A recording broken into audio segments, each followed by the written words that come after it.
we could sit and be in our shells and you know, fall apart, or we can look to see how other people have dealt with this type of tragedy, learn from that, see how we can apply that, and look to what we want to achieve, which ultimately was to have a family.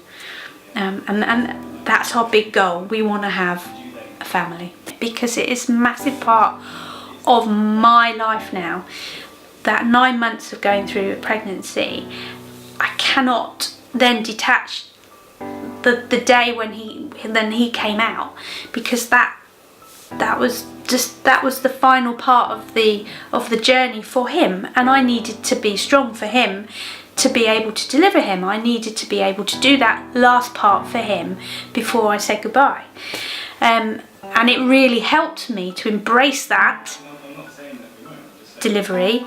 I kind of felt it was not closure, but it helped close the pregnancy and his journey with me before I then let him go. And then we remember him with lots of things that we do every day, through music, through Wise Hippo, through things that happen every day.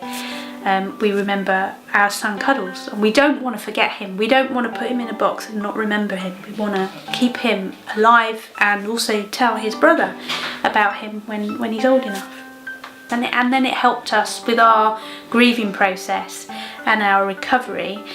I say recovery because you never really recover from it, but the pain does get less with each day, and then you can celebrate him more rather than think of it as it was a really bad thing that happened, and that's all I'm ever going to focus on. It was a really bad thing that happened. Well, it did happen. It was not traumatizing. We did not have a traumatized birth with Cuddles. It was anything but. So we're not trying to replace Cuddles ever. I mean, he's a big part of our life. It's now, we talk about him a lot.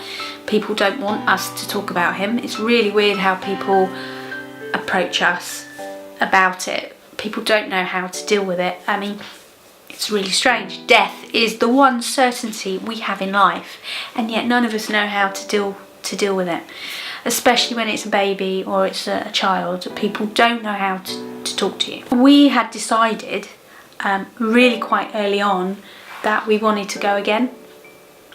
Yes, it's bad what we've just had happen to us, but if we don't embrace the time now, because I'm not a spring chicken, I needed to crack on with things, we need to try again, and we need to do it soon. Being able to have that clarity in our minds of what we wanted to do and how we wanted to achieve it gave us the ability to go back to the IVF clinic and say, right, we want to go again, and actually getting pregnant again, because we did successfully the very next time. We only went through one treatment and it worked. It was amazing. Actually, that pregnancy was kind of a healing process as well, supported how we felt with Cuddles. And then the very next day, then the panic started to go back in, because it was like, well, what if it happens again?